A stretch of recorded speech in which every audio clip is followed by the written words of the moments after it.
तब्बल 10 वर्षांनंतर नागपूरमध्ये भारतीय क्रिकेट संघाचा एकदिवसीय सामना होत आहे आणि त्याला घेऊन नागपूरकर असेल किंवा विदर्भातील जे क्रिकेटचे चाहते आहेत त्यांच्यामध्ये प्रचंड उत्सुकता आहे आणि आजपासून या 6 तारखेला होणाऱ्या सामन्याचं तिकीट वितरण देखील सुरू झालेलं आहे।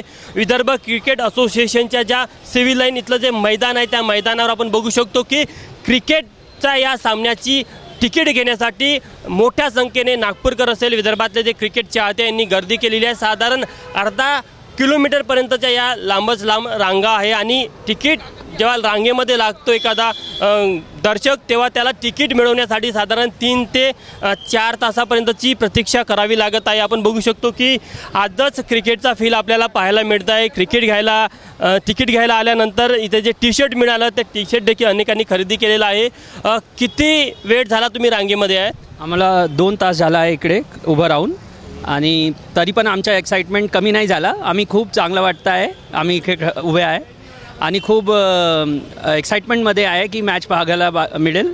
नागपूरमध्ये खूप दिवस झाले नागपूरमध्ये मॅच झाली नाही होती आणि इथे मॅच होणार आहे हे कळल्यावर खूप चांगलं वाटत आहे। कुठून आले तुम्ही? मी नागपूरमध्येच आहो, माझ्या इथेच राहणार आहे।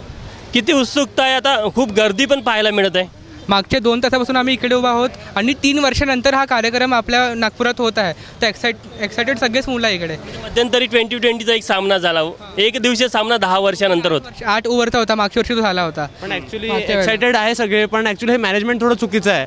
काय झालं? कमीत कमी 3-4 सेंटर तरी ठेवायला पाहिजे तिकीटचे। आहे पूर्ण नागपूरचे लोक एक सोबत इकडे येत आहे, तर एक प्रॉब्लेमची गोष्ट आहे। खूप लांबून आलो आम्ही, जवळपास आम्ही 150। जर का तुम्ही बघितलं तर या सर्व दर्शकांनी ऑनलाईन तिकीट बुक केलेली आहे आणि ऑनलाईन तिकीट बुक झाल्यानंतर इथे येऊन त्यांना फिजिकली तिकीटची हार्ड कॉपी घ्यायची आहे। त्यामुळे मोठ्या संख्येने विदर्भातले हे दर्शक इथे तिकीट घ्यायला आलेले आहे। या पार्श्वभूमीवर पोलिसांचा देखील बंदोबस्त इथे पाहायला मिळत आहे आणि महत्त्वाची गोष्ट की फक्त नागपूरच नाही तर वेगवेगळ्या भागात नाही, तर का तुम्ही इकडे पाठीमागे बघितलं ना तर ही जी रांग आहे ही साधारण अर्धा किलोमीटरपर्यंत इकडे अशी गेलेली आहे। दोन्ही बाजूनी 2 रांगा ठेवण्यात आलेल्या आहे। ऑनलाईन बुक झालेल्या तिकिटा आजपासनं वितरित केल्या जात आहे। या तिकिटा 5 तारखेपर्यंत सायंकाळपर्यंत वितरित केल्या जाणार आहे आणि जर जामठा स्टेडियम आहे विदर्भ क्रिकेट संघटनेचं, त्या स्टेडियमवर 6 तारखेला हा सामना होणार आहे।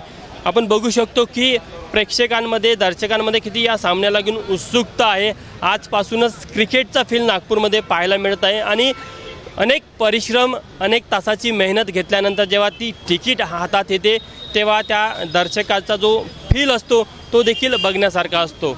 कॅमेरामॅन व्यंकटेश नायडूसह तुषार कोहळे, एबीपी माझा, नागपूर। एबीपी माझा, उघडा डोळे बघा नीट।